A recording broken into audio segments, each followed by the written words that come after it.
Ya, pemirsa, Indonesia resmi bergabung menjadi anggota penuh BRICS. Selain memiliki keuntungan, bergabungnya Indonesia ke BRICS memunculkan kerugian. Indonesia resmi bergabung menjadi anggota penuh blok ekonomi yang beranggotakan Brasil, Rusia, India, China, dan Afrika Selatan alias BRICS.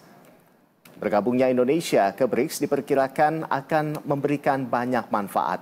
Indonesia bisa mendapat keuntungan di bidang ekonomi, perdagangan, hingga stabilitas mata uang.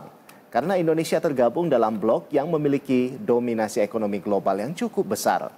Di lain sisi, bergabungnya ke BRICS memunculkan risiko dominasi China.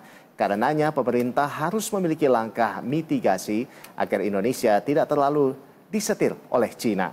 Selain itu, potensi bentrok kepentingan dengan Amerika Serikat. Negara-negara BRICS dikhawatirkan akan berseteru soal fasilitas perdagangan dengan Amerika Serikat yang bisa dicabut atau bahkan dikurangi. Hitung-hitungan itu ada sesuatu hal yang pasti ya. Kita nggak sembarangan membawa masuk 275 juta rakyat Indonesia dalam suatu format baru. Tidak, ini pasti ada analisis SWOT. Strength, weakness, opportunities, and threat. Dan saya pikir ini memang sejalan dengan kebijakan luar negeri Republik Indonesia yang bebas dan aktif.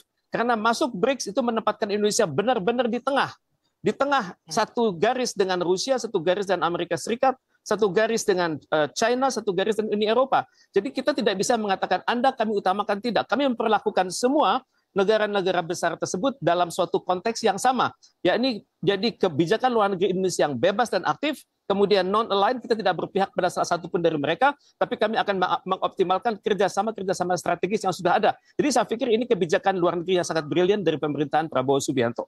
Karena adalah negara yang pertama yang akan menjaga agar BRICS itu tetap konsisten dengan visi misinya dan tidak akan menjadi suatu kekuatan yang melawan kepemimpinan Anda saat ini. Jadi ini adalah hal yang sehendaknya kita komunikasikan terus-menerus kepada Amerika Serikat, kepada Uni Eropa, dan juga kepada seluruh sekutu Amerika Serikat bahwa Indonesia masuk ke dalam BRICS itu berdasarkan studi kelayakan, berdasarkan studi kepentingan nasional, dan benar-benar menempatkan kita pada posisi benar-benar di tengah dalam persaingan global di dunia. Memang untuk itu tepat sekali seperti dikatakan oleh Bapak Roliansyah tadi, perlu komunikasi yang terus-menerus ke dalam dan ke luar negeri, sehingga jangan sampai kebijakan kita ini disalahartikan oleh berbagai pihak, dan kita akan, kalau kita tidak kompak di dalam negeri, kita akan dengan mudahnya nanti dikritik oleh Donald Trump bahwa Anda termasuk